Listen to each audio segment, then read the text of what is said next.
Hi friends, welcome to Priya Vicky creators. இன்றைக்கி வந்து ஒரு சிம்பிளான ஆரி ஒர்க் தான் பண்ண போகிறோம். இதில் வந்து பீட் ஒர்க்கும் நமக்கு வந்து த்ரெட் ஒர்க்கும் யூஸ் பண்ணி தான் ஒர்க் பண்ண போகிறோம்.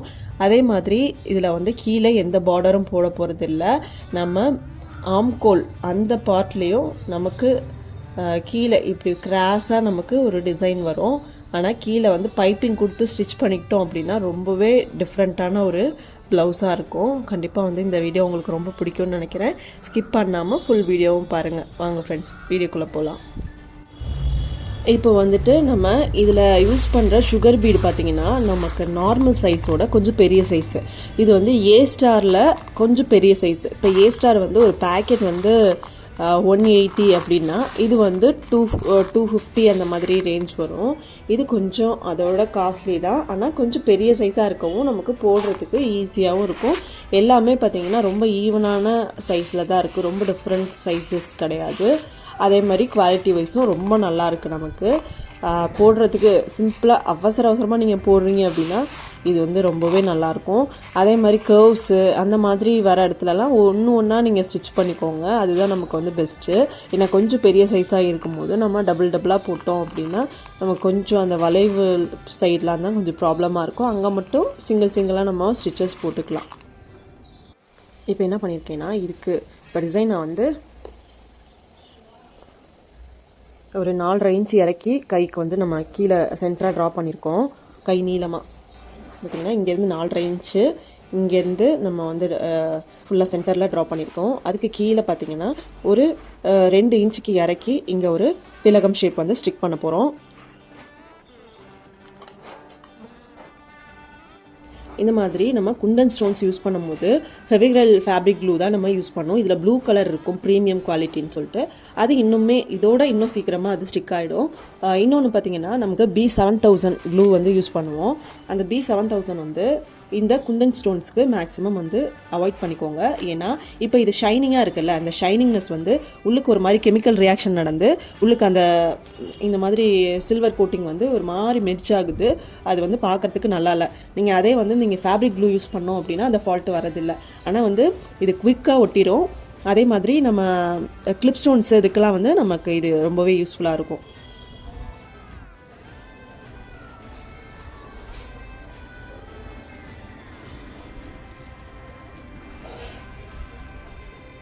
இந்த மாதிரி டைரெக்டாகவும் இப்படி ஸ்டிக் பண்ணலாம். ஆனால் உங்களுக்கு வந்து பெரிய ஸ்டோனாக இருக்குது அப்படின்னா மேக்ஸிமம் வந்து இந்த ஸ்டோன்லேயே இப்படி பிடிச்சிக்கோங்க. பிடிச்சிட்டு ஸ்டோன்லேயே இந்த கார்னர் வரைக்கும் போகக்கூடாது, இதுக்குள்ளே மட்டும் ஒட்டிட்டு இப்போ நம்ம தாமரையில் நம்ம ஸ்டிக் பண்ண போகிறோம். சென்டர் இதுவுமே வந்து ஃபில்லிங்ஸ் கொடுத்துருவோம். இப்போ திரும்ப பெரிய சைஸ்லாம் இருந்துச்சுன்னா நீங்கள் அழகாக வந்து ஸ்டோன்லேயே வந்து க்ளூ வச்சுட்டு அதுக்கப்புறம் ஒட்டிக்கோங்க. சென்டர் பார்ட்டில் மட்டும் க்ளூ வச்சுட்டோம். இப்படி இது பண்ணும்போது லைட்டாக இப்படி ஷேக் பண்ணிவிட்டு இப்படி ஒட்டினீங்க அப்படின்னா எல்லா சைடும் அழகாக உங்களுக்கு ஸ்ப்ரெட் ஆகிடும். இப்போ இது நல்லா ட்ரை ஆகட்டும். நெக்ஸ்ட்டு வந்துட்டு பீட் ஒர்க் பண்ண போகிறோம். நான் வந்து ஸ்டோன் ஒட்டின செகண்ட்லேயே வந்துட்டு ஒர்க் பண்ண ஆரம்பிச்சிட்டேன். வீடியோக்காக நான் டக்குன்னு சீக்கிரமாக நான் வந்துட்டு ஒர்க் பண்ணுறேன். மற்றபடி வந்து ஸ்டோனை வந்து ட்ரை பண்ணிட்டு தான் நான் அடுத்த ஒர்க்கே பண்ணுவேன். நல்ல பெரிய சைஸாக இருக்கும், நமக்கு போடுறதுக்கும் ரொம்ப ஈஸியாக இருக்கும்.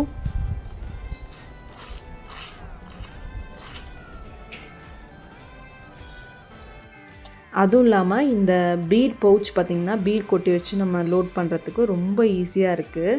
இதில் வந்து பெரிய சைஸ் தான் நம்ம வந்து நிறைய மார்க்கெட்டில் பார்த்துருப்போம். இது வந்து குட்டி சைஸாக இருக்குது. நமக்கு கொஞ்சமாக நம்ம லோட் பண்ணுறதுக்கு இது கரெக்டாக இருக்குது. இது வந்து ரொம்ப கம்மியான ரேட்டு தான். நான் ரொம்ப நாள் பார்த்திங்கன்னா பாக்ஸில் கொட்டி வச்சு தான் நான் லோட் பண்ணிகிட்டு இருந்தேன். இப்போ வந்து பவுச்சுக்கு மாறி பார்ப்போமே அப்படின்னு பார்த்தேன். உண்மையிலுமே வந்து சூப்பராக இருக்குது. நெக்ஸ்ட்டு நம்ம வந்து இந்த ஷார்ப்பு மட்டும் பார்த்துக்கோங்க. ஒன்று ஒன்றா வைங்க. அப்போ தான் வந்துட்டு நமக்கு அந்த ஷேப் வந்து கரெக்டாக கிடைக்கும்.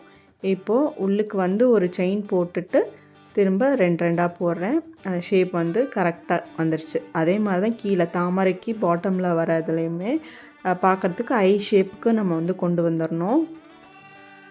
சூப்பராக இருக்கும் உங்களுக்கு பார்க்குறதுக்கு. இன்னும் வந்து ட்ரை ஆகலை, அதனால் அப்பப்போ எடுத்து விட்டுட்டுருக்கேன். நல்லா ட்ரை ஆகிடுச்சு அப்படின்னா நமக்கு ஒர்க் பண்ண ஈஸியாக இருக்கும். இப்போயுமே ஒன்றும் இல்லை, நம்ம வந்து அந்த ட்ராயிங் வரைஞ்சிருக்கிறதுலே தான் போட போகிறோம். ஸோ அது வந்து ஒரு பக்கமாக தள்ளி விட்டுட்டு நம்ம பாட்டில் டிசைன் பண்ண வேண்டியதான். எதுவுமே வந்து நம்ம கஷ்டம்னு நினச்சா கஷ்டமாக தான் இருக்கும். நம்ம எந்த அளவுக்கு ப்ராக்டிஸ் பண்ணுறோமோ அந்தளவுக்கு வந்து ஆரி ஒர்க் வந்து ஈஸியாக நமக்கு வந்து பண்ண முடியும். நிறைய பேர் வந்து ஆரி ஒர்க் கற்றுக்கிட்டு அதை ஒரு பிஸ்னஸாக வந்து பண்ணுறதுக்கு யோசிக்கிறாங்க. ஒரு ப்ளவுஸை வாங்கினோன்னா அந்த டைம்குள்ளே முடித்து கொடுக்க முடியாது, ஏன்னா ஃபேமிலி சுச்சுவேஷன் அப்படி இருக்குது, குழந்தைங்க இருக்காங்க. கண்டிப்பாக வந்து குழந்தைங்க இருக்காங்க அப்படின்னா நம்மளோட ஷெட்யூல் டைமில் நம்ம ஒர்க் பண்ண முடியாது. அவங்க ஷெட்யூலில் தான் நம்ம வந்து இருக்கிற மாதிரி இருக்கும்.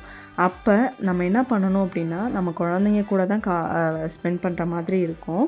பட் வந்து அவங்க தூங்குகிற டைமில் அவங்க விளையாண்டுட்டு இருக்கும்போது அவங்கள வச்சுக்கிட்டே எல்லா வேலையும் நம்ம பண்ணிடணும். அதுக்கப்புறம் தான் வந்துட்டு தூங்குகிற டைமில் நம்ம ஆரி ஒர்க்கில் உட்காந்துக்கணும்.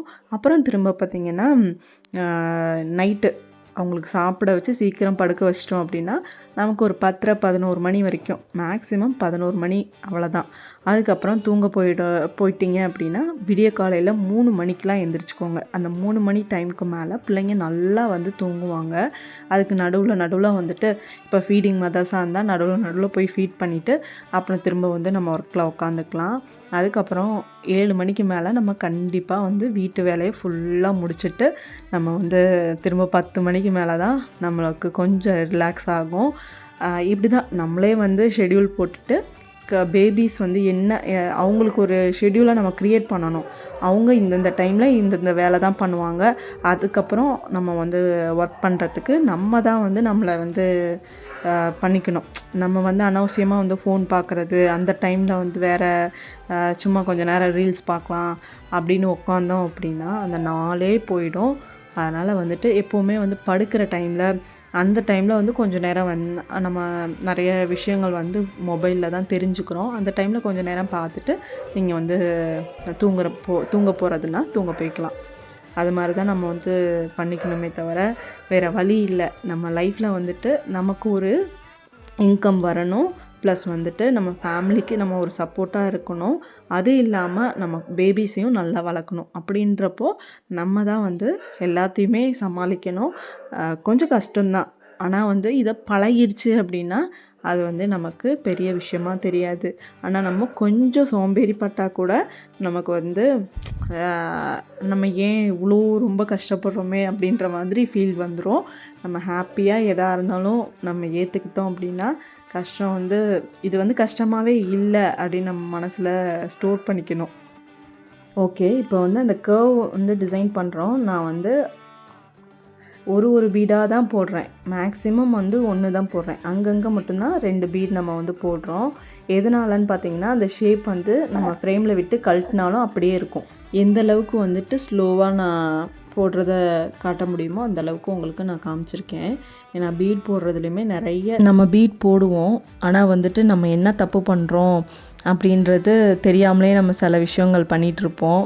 அப்போ வந்துட்டு அடுத்தவங்களோட வீடியோஸ் வந்து உங்களுக்கு ஹெல்ப்ஃபுல்லாக இருக்கும் அப்படின்றதுனால நான் கொஞ்சம் வந்து ஸ்லோவாகவே நான் போட்டு காட்டுறேன். உங்களுக்கு ஈஸியாகவும் இருக்கும் இதை பார்த்து நீங்கள் போடுறதுக்கு அப்படின்னு நினச்சி நான் போட்டிருக்கேன். உங்களுக்கு யூஸ்ஃபுல்லாக இருந்துச்சா அப்படின்றத நீங்கள் கமெண்ட் செக்ஷனில் சொல்லுங்கள். நெக்ஸ்ட்டு வந்து இந்த கர்வில் வந்து நம்ம ஸ்டோன் வந்து ஸ்டிக் பண்ண போகிறோம். இப்போது நாட் போட்டு ஃபினிஷ் பண்ணிக்கலாம். அதுக்கப்புறம் எந்த அளவுக்கு வேணுமோ அந்த அளவுக்கு முதல் மெஷர் பண்ணி எடுத்துக்கணும். க்ளூவை ஒட்டிட்டு அதுக்கப்புறம் ஸ்டோனை ஒட்டி நம்ம வந்து கட் பண்ணோம் அப்படின்னா அந்த ஷேப்லேருந்து மாறிடும். அது க்ளூவும் வந்து அப்படியே பிசிறி நமக்கு வந்துட்டு அசிங்கமாக இருக்கும் கிளாத்தில். ஸோ நம்ம வந்து ஃபஸ்ட்டு எந்த அளவுக்கு வேணும் அப்படின்றத அளவு எடுத்துட்டு அதுக்கப்புறம் கட்டர் வச்சு கட் பண்ணிடுங்க. இப்போது எந்த அளவுக்கு வேணுமோ அந்த அளவுக்கு பார்த்துட்டோம். பார்த்துட்டு ஒரு 2 ஸ்டோன் அந்த மாதிரி எக்ஸ்ட்ரா நம்ம வச்சு கட் பண்ணிக்கலாம். ஏன்னா இப்போ வச்சு பார்க்கும்போது பார்த்திங்கன்னா கரெக்டாக இருக்க மாதிரி இருக்கும். அதுக்கப்புறம் ஒட்டும் போது நமக்கு வந்துட்டு கொஞ்சம் எக்ஸ்ட்ரா கட் பண்ணியிருக்கலாம் அப்படின்ற மாதிரி இருக்கும். ஸோ ஒரு 2 ஸ்டோன் அந்த மாதிரி எக்ஸ்ட்ரா எடுத்து கட் பண்ணிக்கலாம். இப்போ B7000 தான் நம்ம ஸ்டிக் பண்ண போகிறோம். நான் சொன்னேன்ல கிளிப் ஸ்டோன்ஸு அதெல்லாம் மெட்டல் தானே, இதே மாதிரி செயினும் வந்து மெட்டல் தான், ஸ்டோன் செயினும் மெட்டல் தான். அப்படி இருக்கும்போது இந்த B7000 க்ளூ வந்து சூப்பராக வந்து ஸ்டிக் ஆகிடும். இன்னொன்று என்னென்னா, நம்ம ஸ்டார்டிங்லேயே வந்து எந்த க்ளூவை என்ன மாதிரி ஸ்டோன்ஸ்க்கு யூஸ் பண்ணுவோன்றதை பார்த்துட்டோம். அதே மாதிரி எந்த க்ளூவை எந்த அளவுக்கு யூஸ் பண்ணணுன்னு இருக்குது. B7000 பார்த்திங்கன்னா நம்ம மெலிசாக வச்சாலே போதும். ஃபேப்ரிக் க்ளூ கொஞ்சம் ஜாஸ்தியாக வச்சா தான் நல்லா ஸ்டிக் ஆகும். இது மட்டும் நீங்கள் பார்த்துக்கோங்க. ஃபேப்ரிக் க்ளூ வந்து நிறைய குவான்டிட்டி கிடைக்கும். அதே மாதிரி ஈக்குவல் குவான்டிட்டி பார்த்திங்கன்னா இது வந்து 7000 வந்து கம்மியாக தான் இருக்கும். உள்ளுக்கு ஏர் தான் ஜாஸ்தியாக இருக்குமே தவிர க்ளூ வந்து கம்மியாக தான் கொடுத்துருப்பாங்க. இதை கம்பேர் பண்ணும்போது ரேஞ்சும் பார்த்திங்கன்னா B7000 வந்து அதிகமாக தான் இருக்கும். ஆனால் நம்ம வந்து யூஸ் பண்ணுறது பார்த்திங்கன்னா கொஞ்சமாக யூஸ் பண்ணாலே இது வந்து நிறைய ஒர்க் பண்ணலாம். ஆனால் வந்து ஃபேப்ரிக் க்ளூ வந்து கொஞ்சம் அதிகமாக நம்ம வச்சாதான் நமக்கு வந்து ஸ்டிஃபாக இருக்கும். அது வந்துட்டு ரெண்டுத்துக்குமே இதுதான் டிஃப்ரென்ஸ் உங்களுக்கு. இப்போ அடுத்தது வந்து எங்கெல்லாம் வந்து பீட்ஸ் போடுறோமோ அதெல்லாம் வந்துட்டு போட்டுக்கலாம். பீட்ஸை திரும்ப வந்து எப்படி லோட் பண்ணுன்றதை நான் காட்டுறேன். என்னென்னா ஃபஸ்ட்டு வந்து அந்த ஹூக் பார்ட் வந்து மேல் பக்கமாகவும் நம்ம வந்து இப்படி கிராஸாக வச்சுட்டு நம்ம வந்து மோதிர விரலை அப்படியே அடைச்சிக்கணும். அப்போ தான் வந்து கீழே விழுகாது அந்த பீடு. இந்த மாதிரி தான் லோட் பண்ணி நம்ம பீட்ஸ் வந்து லோட் பண்ணிக்கணும். இது வந்துட்டு ஒன்று ஒன்றா எடுத்து போகிறது ரொம்ப கஷ்டமாக இருக்கும். அப்புறம் நம்மளை அப்டேட் பண்ணிக்கிட்டே இருக்கணும். ரொம்ப பிகினர் ஸ்டேஜில் நம்ம ஒன்று ஒன்றா எடுத்து போடுறோம். அதுக்கப்புறம் ஒரு குட்டி பாக்ஸில், ஏன்னா நிறைய பீட்ஸ் வாங்க மாட்டோம், ஒரு சின்ன சின்ன குட்டி கவரில் தான் வாங்கியிருப்போம். அப்போ அது நிறையா இருக்க மாதிரி ஒரு சின்ன பாக்ஸில் நம்ம கொட்டி வச்சா தான் நிறையா இருக்கும். அதில் வந்துட்டு ஃபஸ்ட்டு ஒரு நீடிலில் மட்டும் லோட் பண்ணி போடுங்க. அதுக்கப்புறம் நிறைய நீடில் வந்து லோட் பண்ணி வச்சுக்கிட்டு அப்படியே போட கற்றுக்கோங்க. அதுக்கப்புறம் இந்த மாதிரி பவுச்சஸ் யூஸ் பண்ணிக்கோங்க. அப்படியே நம்மளை வந்து அப்டேட் பண்ணிக்கிட்டே இருக்கணும். நிறைய விஷயங்கள் வந்து நானுமே நிறைய விஷயங்கள் பார்ப்பேன். எனக்கு பிடிச்சிருந்த விஷயத்த நான் எடுத்துக்குவேன். அதே மாதிரி தான் வந்துட்டு உங்களுக்கும் சொல்லுவேன். நம்மளை வந்து அப்டேட் பண்ணிக்கிட்டே இருக்கணும். இது வந்து எப்படின்னா ஆரி ஒர்க்கில் வந்துட்டு நமக்கு ஸ்பீடு ரொம்ப முக்கியம். எதெல்லாம் வந்துட்டு நம்ம கொஞ்சம் சீக்கிரமாக போகிறதுக்கான சொல்யூஷனோ அதை நம்ம கண்டிப்பாக யாராக இருந்தாலும் அதை எடுத்துக்கலாம். இப்போ பீட் ஒர்க்லாம் கம்ப்ளீட் பண்ணிட்டோம். இப்போ வந்துட்டு 2 சைடும் வந்துட்டு ஒரு கொம்பு மாதிரி போட்டிருக்கோம். அந்த இடத்துல லீஃப் வரும். மேலே வந்து புட்டாஸு ஸ்டோன் ஒட்டியிருக்கோம். அந்த ஸ்டோனும் பார்த்திங்கன்னா நம்ம ஃபேப்ரிக் க்ளூ யூஸ் பண்ணியிருக்கோம். கீழே பார்டர் எதுவும் நம்ம போடலை. இப்போ வந்து புட்டாஸ்க்கு எல்லாத்துக்கும் ப்ரிசோ பிராண்ட் யூஸ் பண்ணி நம்ம வந்து பீடு போட்டுக்கிறோம். மிஷின் த்ரெட் தான் யூஸ் பண்ணியிருக்கோம். நான் கையில் வச்சுருக்கிறது சில்க் த்ரெட்டு. இந்த சில்க் த்ரெடை வந்து நம்ம ஃபில்லிங்ஸ் பண்ண போகிறோம். இந்த ஸ்டோனில் டபுள் பார்ட்டாக நம்ம பிரிச்சுக்கணும். மேலே பார்ட்டில் வந்துட்டு டார்க் கலரும் கீழே வந்துட்டு லைட் கலரும் யூஸ் பண்ணிக்கலாம். அப்படின்றதுனால நான் ஸ்ட்ரைட்டாக இல்லை கிராஸாக நம்ம வந்து ஃபில் பண்ணிக்கலாம். இதை வந்துட்டு எந்த அளவுக்கு நம்ம வந்து க்ளோஸாக எப்படி ரொம்ப டைட் பண்ணக்கூடாது, ரொம்ப லூஸாகவும் போடக்கூடாது. இப்போ கொஞ்சம் க்ளோஸ்அப்பில் காட்டுறேன் பாருங்கள். இப்படி நேராக வச்சுட்டு, இப்படி லூஸாக இல்லாமல் நேராக வச்சுட்டு அந்த இடத்துல ஒரு லாக் செயின் போட்டு இந்த சைடு அதே மாதிரி தான் ரொம்ப சாய்க்கக்கூடாது. நீடில் ஸ்ட்ரைட்டாக வச்சுட்டு நம்ம அங்கேயே ஒரு லாக் செயின் போட்டோம் அப்படின்னா அந்த ஷைனிங் வந்து நமக்கு கிடைக்கும். த்ரெட் ஒர்க்கை வச்சு தான் நம்மளோட ஒர்க்கோட குவாலிட்டியை நம்ம இன்க்ரீஸ் பண்ண முடியும். அதனால் வந்துட்டு எப்போவும் நம்ம த்ரெட் ஒர்க்கை நல்லா பழகிக்கணும். த்ரெட் ஒர்க் வந்து நல்லா இருக்குது அப்படின்னா நம்ம கேட்குற அமௌண்ட்டை நம்ம ஃபிக்ஸ் பண்ண முடியும். நீங்கள் வந்துட்டு மற்றவங்க அவ்வளோ வாங்குறாங்க, அதனால் நம்மளும் வந்து அந்த அமௌண்ட் வாங்கலாம் அப்படின்னு நினச்சிட்டு நீங்கள் பாட்டில் ஏனோ தானோன்னு ஒரு த்ரெட் ஒர்க் பண்ணி கொடுத்தீங்க அப்படின்னா கண்டிப்பாக வந்து அவங்க ஒன் டைம் வந்துட்டோமே அப்படின்றதுக்காக அந்த கஸ்டமர் இருப்பாங்க. நெக்ஸ்ட் டைம் வந்து அந்த கஸ்டமர் போயிடுவாங்க. ஸோ நம்ம வந்து ஒவ்வொரு விஷயத்தையும் இன்க்ரீஸ் பண்ணிக்கிட்டே இருக்கணும். அப்படி குவாலிட்டி கம்மியாக இருக்குது அப்படின்னா நம்ம தான் வந்து ரேட்டு கம்மியாக நம்ம பண்ணி தரணும். ஏன்னா வந்து நம்ம இன்னும் இம்ப்ரூவ் பண்ணதுக்கப்புறம் நம்மளோட ரேஞ்சை கொஞ்சம் கூட இன்க்ரீஸ் பண்ணிக்கலாம். அப்படின்றத வந்து நம்ம தான் ஃபிக்ஸ் பண்ணிக்கணும். இப்போ வந்துட்டு ஏனோ தானான்னு போட்டுட்டு இது வந்துட்டு இவ்வளோ அவ்வளோன்னு சொன்னோம் அப்படின்னா கண்டிப்பாக யாருக்கும் மனசு வராது. அதே மாதிரி கண்டினியூஸாக நமக்கு கஸ்டமரும் இருக்க மாட்டாங்க. அதனால் வந்துட்டு நீங்கள் வந்து இம்ப்ரூவ் பண்ணிக்கணும். நம்ம எது வந்து வரலை, கஸ்டமர்ஸ் எதுவும் நமக்கு வந்து ரிவ்யூ வந்து ராங்காக கொடுக்குறாங்க, நீங்கள் சரியாக போடல, இது வந்து நல்லா இல்லை அப்படின்னு எது சொன்னாலும் அதை நீங்கள் திருத்திக்கணும். அடுத்த தடவை திருத்திக்கணும். நம்ம வந்து மனசு கஷ்டப்பட்டோ இல்லை இனிமேட்டு இந்த இதுவே நான் பண்ண மாட்டேன் அப்படின்றதெல்லாம் நமக்கு இது ஆரி ஒர்க்கை பொறுத்த வரைக்கும் இதில் உட்காந்து போடுறது ரொம்பவே வந்து பொறுமை வேணும். அதை நீங்கள் பண்ணுறீங்க அப்போ வந்து நம்மளோட சில மிஸ்டேக்கை வந்து ஈஸியாக நம்மளால் கிளியர் பண்ணிக்க முடியும். அதனால் நீங்கள் வந்து யார் என்ன சொன்னாலும் நல்லா அப்சர்வ் பண்ணிக்கோங்க. உங்களோட பாசிட்டிவை சொன்னாலும் நீங்கள் அப்சர்வ் பண்ணி வச்சுக்கணும், நெகட்டிவை சொன்னாலும் அப்சர்வ் பண்ணி வச்சுக்கணும். ஏன்னா நம்மளோட மைனஸ் பாயிண்ட்டு ப்ளஸ் பாயிண்ட்டு ரெண்டுமே நம்ம கஸ்டமர் தான் வந்து நமக்கு சொல்லுவாங்க. அப்போ அதை காதில் வாங்கிட்டோம் அப்படின்னா நம்மளோட ஒர்க் பண்ணுறது ரொம்ப ஈஸியாகிடும். ஸோ நம்ம இம்ப்ரூவ் பண்ணிக்கலாம். இப்போது நெக்ஸ்ட்டு 2 த்ரெட் இந்த மாதிரி தான் நம்ம வந்து காம்பினேஷனில் ஒர்க் பண்ண போகிறோம். இப்போ லைட் பிங்க்கை வந்துட்டு கிராஸாக கொடுக்கலாம். மேலே எப்படி வந்து டிசைன் பண்ணமோ அதே மாதிரி தான் கீழேயும் நம்ம வந்து ஒர்க் பண்ண போகிறோம். ஃபுல்லாக ஃபினிஷ் பண்ணிவிட்டு பார்ப்போம். அதே மாதிரி லாக் கொடுக்குறோம். மேலே ஃபுல்லாக முடிச்சுட்டு பார்க்கலாம். இப்போ நெக்ஸ்ட்டு வந்துட்டு இந்த ஃபில்லிங்ஸு பார்க்கலாம். சைடில் வந்துட்டு சும்மா நம்ம வந்துட்டு ஒரு லாங்காக ஒரு 5-6 ஸ்டிச்சஸ் போட்டுக்கிறோம். ஸ்டிச்சஸ் போட்டு என்ன வேணால் ஜரியும் யூஸ் பண்ணிக்கலாம், இல்லை என்ன த்ரெட்டு நம்ம இருக்கோ அதை வந்துட்டு லாங்காக வந்துட்டு ஒரு 5-6 தடவை போட்டுட்டு அதில் ஒரு ஜிக்ஸாக் போட்டோம் அப்படின்னா கொஞ்சம் பைப்பிங் மாதிரி இருக்கும். இல்லை இந்த இடத்துல த்ரெட்டு கூட ஒட்டி நீங்கள் வந்துட்டு ஒர்க் பண்ணலாம்.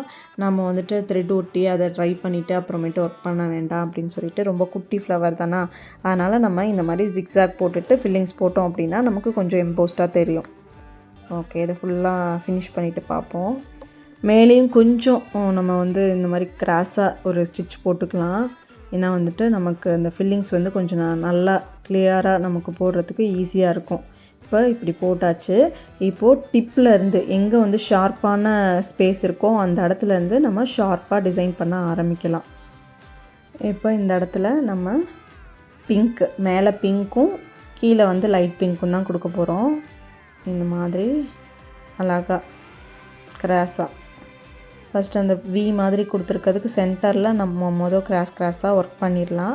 அதுக்கப்புறம் திரும்ப பாதி தூரம் வரைக்குமே பிங்க் தான், டார்க் பிங்க் தான் பண்ணணும்.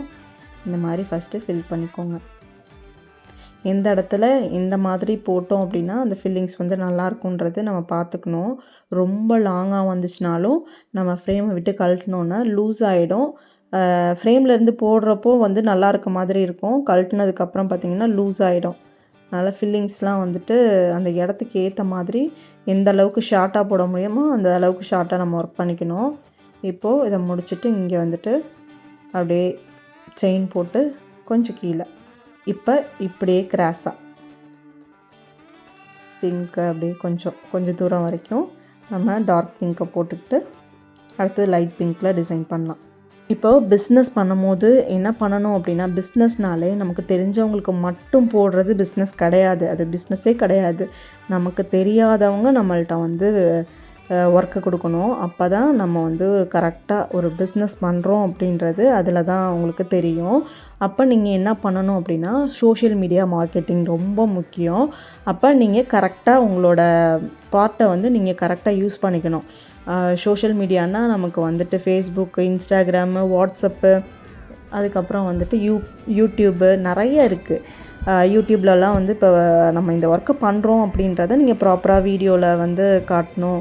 நிறைய உங்களுக்கு வந்துட்டு மார்க்கெட்டிங் தேவை. அப்போ தான் வந்து ஒரு 3வது ஆள் வந்து நம்மள்கிட்ட வந்து ஒர்க் பண்ண கொடுப்பாங்க. நம்ம ஒர்க் பண்ணி ஒரு நல்ல ஒரு ரிசல்ட் கொடுத்தா தான் அவங்க வந்து நமக்கு ரெகுலர் கஸ்டமர் ஆவாங்க. அப்படியே நம்ம பிஸ்னஸை டெவலப் பண்ணிக்க வேண்டியதான். ஓரளவுக்கு தான் நமக்கு ரிலேட்டிவ்ஸு இந்த மாதிரி தெரிஞ்சவங்க அந்த மாதிரி கொடுத்துட்டு நமக்கு வந்து அவ்வளோதான், நமக்கு வேலை இருக்காது, வேஸ்ட்டாகவே நமக்கு நாள் போகிற மாதிரி இருக்கும். அதனால் நம்மளோட வந்து இம்ப்ரூவ் பண்ணிக்கிட்டே இருக்கிறதுக்கு அடுத்த ஸ்டெப்பு நம்ம பண்ணிகிட்டே தான் இருக்கணும் ஏதாவது. இப்போ பார்த்திங்கன்னா லீஃப் ஸ்டிச் நம்ம போடுறோம். இந்த 2 சைடும் வந்து ஒரு கொம்பு மாதிரி டிசைன் பண்ணியிருந்தோம்ல, அதில் வந்து லீவ் ஸ்டிச் போடுறோம். ஒரு லாங்காக செயின், ஒரு ஷார்ட் செயின், திரும்ப கீழே போயிட்டு ஒரு லாக் செயின், மேலே ஒரு லாங்காக ஒரு செயின், ஒரு ஷார்ட் செயின் போட்டு திரும்ப கீழே இழுக்கிறோம். இந்த மாதிரி தான் வந்துட்டு டபுள் சைடும் டபுள் கலரில் ஒரு பிங்க் கலர் ஒன்றும் ஒரு டார்க்கு பிங்க் கலர்லேயும் வந்து மாற்றி டிசைன் பண்ணிட்டு ஃபுல்லாக அவுட்லைன் கொடுக்க போகிறோம். பிங்க் கலர் ஒரு சைடு கொடுக்குறோம், டார்க் கலரு லைட் கலரு இந்த மாதிரி கொடுத்து போடுறப்போ உங்களுக்கு இன்னும் வந்து அட்ராக்டிவாக இருக்கும், ஒரே கலராக யூஸ் பண்ணாமல். இப்போ டார்க் கலர் சாரியாக இருந்தாலும் லைட் பிங்க் யூஸ் பண்ணலாம், இல்லை டார்க் ப்ளூவாக இருக்குது லைட் ப்ளூ யூஸ் பண்ணலாம். இந்த மாதிரி கலர் காம்பினேஷன் நம்மளோட கொஞ்சம் அதுக்கு ரிலேட்டடாக நம்ம வந்து யூஸ் பண்ணிட்டோம் அப்படின்னா நம்மளோட ஒர்க் வந்து இன்னும் வந்து எம்போஸ்டாக தெரியும். இப்போ நடுவில் வந்து திலகம் ஸ்டோன் போட்டு சுகர் பீடு அப்புறம் பஞ்ச் பீடு சுகர் பீடு போட்டிருக்கோம். அதுக்கு கீழே வந்து அப்படியே வந்துட்டு ஒரு டாலர் மாதிரி தொங்குற மாதிரி டிசைன் பண்ணலாம் அப்படின்னு சொல்லிட்டு லைன் போட்டுட்ருக்கேன். இந்த லீஃபுக்கும் இந்த பெண்டன்ட்டுக்கும் நடுவில் ஒரு ஒரு 4 சென்டிமீட்டர் கீழேயும் இங்கிட்டு 2 சென்டிமீட்ரு அதை ரெண்டுத்தையும் ஜாயின் பண்ணுறேன். முக்கோணமாக வராமல் கொஞ்சம் ஒரு நீடில் ஷேப்பில் வச்சுட்டு இதில் வந்துட்டு கோடு கோடாக லைனாக போட்டுட்டு இதில் வந்து சரியிலையும் த்ரெட்டுலேயும் நம்ம லைனாக போட்டு கடைசியாக முத்து வைக்கிற மாதிரி டிசைன் பண்ணலாம் அப்படின்னு சொல்லிட்டு ட்ரா பண்ணிகிட்ருக்கேன். ஃபுல்லாக ட்ரா பண்ணிவிட்டு பார்ப்போம். இப்போது ட்ரா பண்ண லைன் இல்லாமல் நம்ம வந்து நடுவில் வந்து நான் பிங்க்கில் ஒரு பெருசாக ஒரு லைன் மட்டும் கொடுத்துட்டு கீழே ஒரு சுகர் பீடு மட்டும் வச்சுருக்கேன். இப்போ அதுக்கு நடுவில் நம்ம ட்ரா பண்ணியிருக்க லைனில் நம்ம வந்து ஜரியில் கொடுத்து ஒரு பஞ்ச் பீடு 3ஆம் நம்பர் சைஸும் சுகர் பீடும் போட்டாச்சு. அப்புறம் அப்படியே டபுளாக லைன் கொடுத்தோம் அப்படின்னா கொஞ்சம் பளிச்சுன்னு தெரியுமே அப்படின்ட்டு போட்டு கம்ப்ளீட் பண்ணிட்டோம். இப்போது இப்படி தான் டிசைன் பண்ணியிருக்கோம். இங்கே அப்படியே முத்தாக தூங்குற மாதிரி போட்டாச்சு. லீஃபு எல்லாத்துக்குமே வந்துட்டு அவுட்லைன் கொடுத்து கம்ப்ளீட் பண்ணியிருக்கோம்.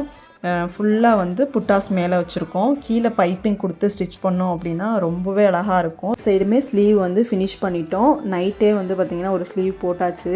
அதில் வந்துட்டு த்ரெட் ஒர்க் பண்ணாமல் வச்சுருப்பேன், இந்த பிங்க்கு லைன் கொடுக்காமல் வச்சுருப்பேன். ஆனால் இது ரொம்பவே அழகாக அட்ராக்டிவாக தெரிஞ்சிச்சு நைட்டு எடுத்த இந்த வீடியோ. உங்களுக்கு பிடிச்சிருக்கா அப்படின்றத சொல்லுங்கள். ஓகே ஃப்ரெண்ட்ஸ், பிடிச்சிருந்துச்சுன்னா லைக் பண்ணுங்கள், ஷேர் பண்ணுங்கள், கமெண்ட் பண்ணுங்கள். மறக்காமல் நம்ம சேனல் சப்ஸ்கிரைப் பண்ணுங்கள். பாய்.